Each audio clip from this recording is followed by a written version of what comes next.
प्रकृति पेड़ पौधों को अपने हिसाब से सजाती संवारती है, लेकिन हम भी कुछ न कुछ खुरापात उनके साथ करके उन्हें अच्छा बनाने की कोशिश करते हैं। ये जो पीपल का पेड़ है वो मुझे इस कचनार के पेड़ के इस कोटर में मिला। मैंने जब उसे निकाला उसकी क्लिपिंग मुझसे मिस हो गई, पर मैंने अब उसके साथ क्या किया ये आज आपके साथ शेयर करूँगी। Hi and welcome to my channel the flavours of life.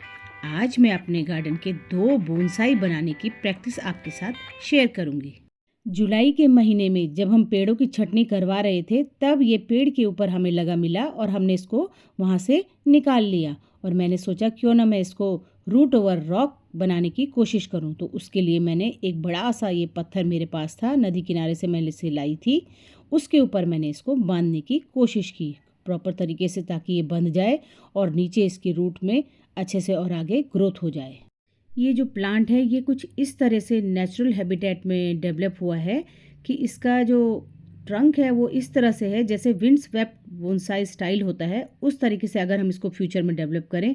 सारी जो इसकी नई ट्विग्स आई हैं पूरी एक ही तरफ को टर्न हो रखी हैं, ऐसा लग रहा है जैसे हवा के झोंके से ये पौधा इस तरफ को टर्न हो गया है। फ्यूचर में अगर इसको अच्छी देखभाल मिले और कोई प्रॉपर बोनसाई नॉलेज वाला बंदा होगा तो वो इसको आसानी से इस स्टाइल में कन्वर्ट कर सकता है। हालांकि मेरे पास बोनसाई का इतना नॉलेज, इतना क्या थोड़ा भी नॉलेज नहीं है, पर मैं कोशिश करती रहती हूँ। तो फिर मैंने इसको बांध दिया है अच्छी तरह से और मैंने ताकि ये सूखे ना, इसको एक बड़े से गमले में मैंने इसको डालने की कोशिश की है। अब मैं इसको डाल रही हूँ, लेकिन मिट्टी बहुत ज़्यादा है और अभी ये ऊपर ही दिख रहा है। तो मैंने सोचा कि इसकी पहले मिट्टी हटा दी जाए, उसके बाद इसको अंदर डाल दिया जाए ताकि इसकी रूट्स को न्यूट्रिशन मिले और ये सर्वाइव कर सके। पहली प्रायोरिटी तो इसको सर्वाइव करवाने की है, क्योंकि ये दूसरे एटमॉस्फेरिक कंडीशन में ऊपर एयर में था किसी के सपोर्ट में, और अब मैं इसको सॉइल दे रही हूँ। अगर ये सर्वाइव कर गया तो मैं इसको अच्छे से बोनसाई में कन्वर्ट करने की कोशिश करूँगी। इसको मैंने लगाने के बाद इसकी सारी पत्तियां हटाने का सोचा है। ये देखिए मैंने सारी हटा दी हैं और इसमें देखिए 1 2 3 4 5 6 ब्रांचेज इसमें ऊपर आ रखी हैं। जनरली हम जब एक तरफ से कटिंग करते हैं तो सिर्फ हमें 1 या 2 ब्रांचेज मिलती हैं, लेकिन देखिए नेचर में इसमें कितनी सारी ब्रांचिंग इसमें हो रखी है। अब बार बार अगर हम इसकी लीफ को हटाते रहेंगे तो लीफ का साइज़ ऑटोमेटिकली छोटा होने लगता है, ऐसा कहा जाता है। हालांकि मुझे इसके बारे में पूरी जानकारी नहीं है। अब मैंने इसको पानी डाल करके रख दिया है। अब 6 महीने बाद का रिज़ल्ट मैं आपको दिखाती हूँ। ये देखिए इसकी ग्रोथ कुछ इस तरीके से हुई है और ये पूरी तरह से सर्वाइव कर गया है और आप देख सकते हैं कि ये अपने मिट्टी वाले एनवायरनमेंट में भी पूरी तरह से ढल गया है। तो अभी तो ये जनवरी का महीना है तो मैं इसे पॉट से बाहर नहीं निकालूंगी, मैं सिर्फ इसकी लीव्स को हटा दूंगी और फरवरी या मार्च में मैं इसको पॉट से निकालकर एक अच्छे से बॉन्साई पॉट में ट्रांसफ़र करूंगी और फिर फ्यूचर में आपको मैं इसका अपडेट ज़रूर दूंगी।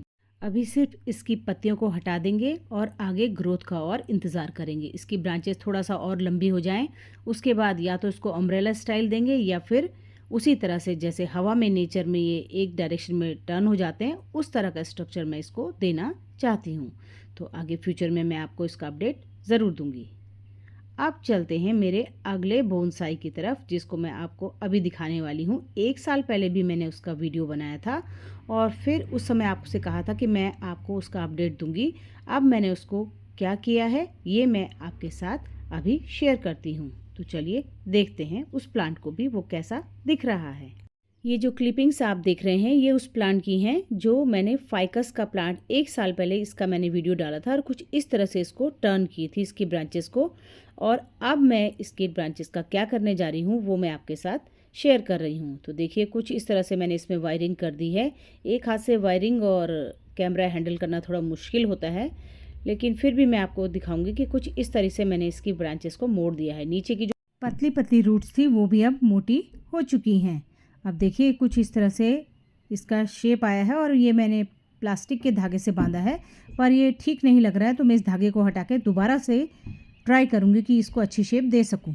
वायरिंग करने का यही फ़ायदा होता है कि आप धीरे धीरे ही सही मगर ट्विक्स को जो शेप देना चाहें धीरे धीरे उसको बेंड कर सकते हैं। ऊपर की जो टिप है इसको मैंने प्लास्टिक की रस्सियों से बांध दिया है और उसके टॉप पोर्शन को कट कर दिया है और छोटी छोटी जितनी भी कटिंग मेरे को मिली है वो सब मैंने लगा दी हैं, क्योंकि इससे नया प्लांट बहुत ही आसानी से बन जाता है। ये देखिए मेरे कुछ पुराने प्लांट्स भी बने हुए हैं और जितनी भी चाहे उसमें एक लीफ भी बची थी वो वाली टहनियाँ भी मैंने यहाँ वहाँ लगा दी हैं। ये देखिए इतनी सारी ट्विग्स मैंने लगा दी हैं। फाइकस प्लांट की यही खूबी होती है, छोटी से छोटी टहनी भी आप किसी भी मौसम में लगाएं आराम से लग जाती है और आपकी एक छोटी सी ट्विग से भी धीरे धीरे करके बहुत सारे प्लांट्स बनते चले जाते हैं। पूरी तरह से वायरिंग करने के बाद अब मेरे प्लांट का फाइनल लुक इस तरीके से आया है। कुछ 3 इसके साइड में पैड डेवलप हो गए हैं और ये जो इसकी ट्विग है ये एक्स्ट्रा है, तो इसको मैं यहाँ से हटा दूँगी। और ऊपर की टिप्स मैंने जो ट्विग्स की थी वो काट दिए ताकि वो फिर से इनमें नई ग्रोथ आए और वो बुशी से हो जाएं।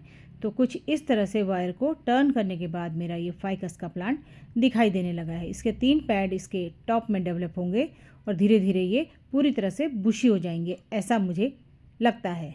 आप बताइएगा कि क्या इसकी ये शेप ठीक है।